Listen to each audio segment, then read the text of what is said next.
Danes je na urniku Slovenščina in učna snov anketa. Pri zapisovanju črk in številk mora biti Filip še posebej pozoren, saj ima disleksijo.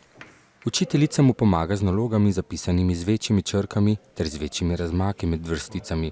Sam pa si pomaga z ravnilom, da je tako bolj pozoren na črke. Če na belem papirju lahko dam ta ravnil in je modra črta in se mi ne blešči.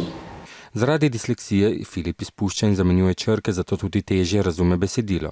Sošolci mu radi pomagajo. Filipu sem pomagala, ko ni znal izgovoriti besede, številke, pa tudi prebrati ni znal veliko, pa sem mu povedala, kaj mora narediti. Filip bolj kot pri slovenščini uživa pri likovnem pouku, ki je njegovo močno področje.